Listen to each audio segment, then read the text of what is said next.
Today we are making Givech. It's like a Russian caponata. It's stewed eggplant, peppers, tomatoes, some herbs, and I'll show you how to make it.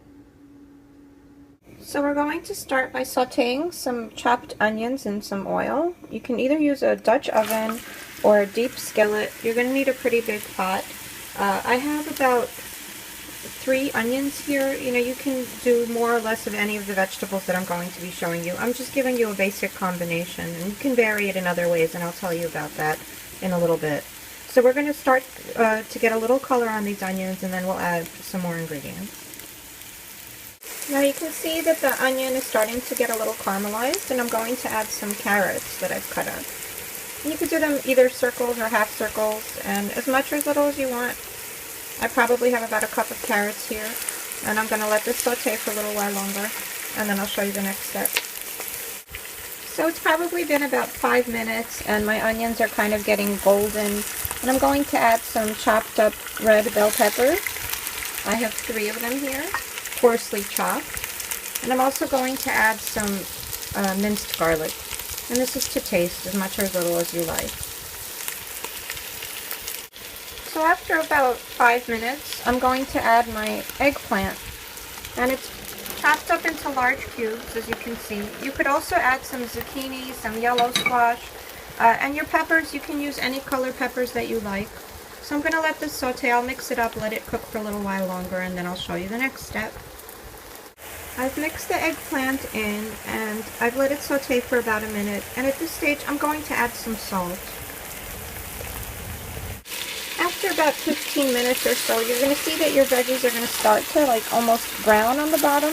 Your liquid will be mostly evaporated from the eggplant. What I did here was I added 6 ounces of tomato paste, and you can add less if you want, but I kind of like it sweet and tomatoey. And I want the tomato paste to come in contact with the bottom of my Dutch oven because I want it to cook a little bit before I add anything else. So I've stirred in the tomato paste, and now I'm going to add a whole large can of whole peeled tomatoes.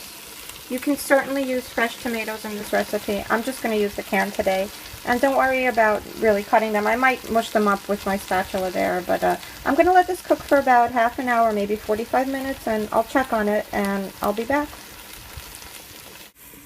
So it's been about 15 minutes, and I noticed that it was starting to kind of caramelize, so I just gave it a good stir, and I'm going to partially cover it, and it really depends on how much liquid you have. I don't have a lot of liquid in here. I don't want to add any water, so I'm just going to cook it partially covered. So it's cooked for probably about 40 minutes. You basically want it to be cooked through. You want the tomatoes to be cooked. You'll see a change in color in the tomato and the redness. What I'm going to add now is a little bit of crushed garlic, and this is optional. It's going to make it a lot more garlicky. Since the garlic isn't really going to cook much, it's still hot, but I'm not going to cook it anymore. I turned off the flame. And while you're cooking it, you want to do it over a medium-low flame.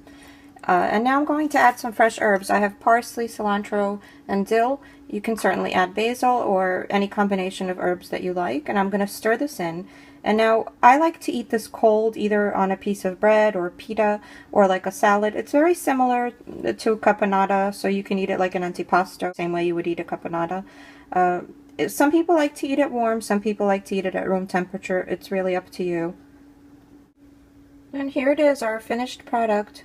I hope you guys enjoy.